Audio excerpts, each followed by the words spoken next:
Selamat pagi, selamat siang, dan selamat malam semuanya. Perkenalkan, nama saya Triwanti Syahaan dan rekan saya yang bernama Quraina Permata Suci dan Putri Amelia Puspita. Di sini kami akan menjelaskan tentang MSDM, yaitu pengembangan karir. Baiklah, selanjutnya saya akan menjelaskan tentang pengertian pengembangan karir. Pengertian pengembangan dan karir. Pengembangan atau development yaitu fungsi operasional kedua dari manajemen personalia.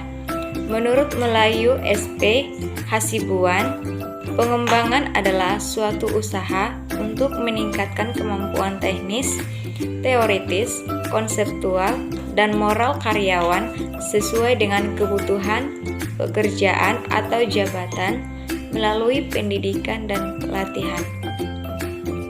Sedangkan menurut Henry Simamora, karir merupakan urutan aktivitas-aktivitas yang berhubungan dengan pekerjaan dan perilaku, nilai-nilai dan aspirasi seseorang selama rentang hidup orang tersebut.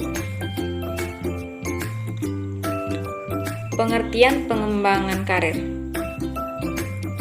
Pengembangan karir merupakan proses menyelaraskan rencana karir karyawan dengan kebutuhan perusahaan melalui manajemen karir. Dalam masa kerjanya, bersama perusahaan, umumnya karyawan ingin mendapatkan peningkatan karir dengan mendapatkan promosi jabatan dengan tingkatan yang lebih tinggi. Selanjutnya akan dijelaskan oleh pemateri yang kedua yang bernama Quraina Permata Suci. Di sini saya akan melanjutkan presentasi dari Saudara Triwanti Syahaan terkait tentang konsep dasar karir dan perencanaan karir. Berikut penjelasannya. Konsep dasar karir dan perencanaan karir. Konsep karir adalah konsep yang netral, yaitu tidak berkonotasi positif ataupun berkonotasi negatif. Oleh karena itu, bentuk karir ada yang baik dan ada pula yang buruk. Perencanaan karir seseorang dapat berjalan baik atau buruk sebenarnya juga ditentukan oleh peran dan dukungan dari Departemen Sumber Daya Manusia serta manajemen personalianya. Perencanaan karir adalah perencanaan yang dilakukan baik oleh individu pegawai maupun organisasi berkenaan dengan karir pegawai, terutama mengenai persiapan yang harus dipenuhi oleh seorang pegawai untuk mencapai tujuan karir tertentu. Nah, adapun peran dari pengembangan karir. Dalam proses pengembangan karir individu atau karyawan dalam suatu organisasi, terdapat 3 hubungan yang saling terkait, yaitu antara individu, manajer, dan organisasi. Yang mana ketiga hal tersebut tentunya memiliki perannya masing-masing. Gary Dessler menjelaskan bahwa peran ketiganya dalam pengembangan karir yaitu sebagai berikut. 1. Peran individu, 2. Peran manajer, dan 3. Peran organisasi. Dalam peran individu, seseorang harus mampu berperan sebagai individu yang bisa ikut serta dalam organisasi untuk mengembangkan karirnya. Nah, jadi pengembangan karir seseorang individu sangat terpengaruh dari 3 peran tersebut, di mana ketiga peran tersebut harus saling mendukung dalam pengembangan karir. Dalam peran seorang manajer, Gary Dessler menjelaskan lebih lanjut bahwa ada 4 peran bagi manajer dalam pengembangan karir karyawan, yaitu pelatih, penilai, penasehat, dan agen rujukan. Nah, mengenai hal tersebut, seorang manajer dituntut untuk berperan dengan cara mendengarkan, menjelaskan, menyelidiki, serta menjelaskan tanggung jawab jabatan dalam membantu menetapkan tujuan. Dari peran tersebut, nampak bahwa seorang manajer sangat berperan penting dalam pengembangan karir seorang individu di suatu organisasi. Manajer yang baik seharusnya mendukung penuh kinerja karyawan dan produktif dalam membantu karyawan dalam mengembangkan karir. Demikian pembahasan terkait tentang konsep dasar karir dan pengembangan karir. Untuk pembahasan selanjutnya akan disampaikan oleh rekan kami yang bernama Putri Amelia Puspita. Kepada Putri Amelia Puspita, kami persilakan. Terima kasih kepada Quraina Permata Suci. Saya akan melanjutkan.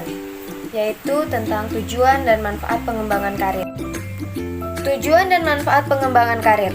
Menurut Febrin J. Adroe, tujuan dan manfaat pengembangan karir ada 7, yaitu yang pertama adalah membantu dalam pencapaian tujuan individu dan perusahaan. Kedua, menunjukkan hubungan kesejahteraan karyawan. Ketiga, membantu karyawan menyadari kemampuan potensi mereka. Keempat, memperkuat hubungan antara karyawan dan perusahaan. Kelima, membuktikan tanggung jawab sosial. Keenam, memperkuat pelaksanaan program-program perusahaan. Yang ketujuh, mengurangi turnover dan biaya kepegawaian. Selanjutnya adalah kesimpulan. Kesimpulannya adalah, dalam sebuah organisasi, seorang karyawan bisa merencanakan pengembangan karirnya. Dalam merencanakan pengembangan karir individu, tidak bisa dilepaskan antara peran individu atau karyawan, manajer, dan organisasi tersebut. Ketiga-tiganya harus saling mendukung dan mendorong pengembangan karir karyawan. Ada beberapa faktor yang mempengaruhi pengembangan karir individu, tetapi bisa disimpulkan menjadi 2 faktor, yakni faktor internal atau profesional karyawan dan faktor eksternal, yaitu lingkungan sosial seperti tipe manajemen, manajer, sistem pengembangan karir di organisasi, dan lain-lain. Pengembangan karir merupakan salah satu tugas manajer sumber daya manusia, yaitu atau SDM. Setiap manajer harus memiliki sistem manajerial dalam mengelola karyawan. Salah satunya sistem pengembangan karir karyawan. Semakin bagus pengembangan sistem karir karyawan di dalam organisasi, semakin mudah bagi karyawan untuk merencanakan pengembangan karirnya. Sekian dan terima kasih. Sekianlah hasil dari video presentasi kami. Jikalau ada kesalahan pengucapan dari kami, mohon maaf. Dan jangan lupa like, comment, and subscribe. Terima kasih.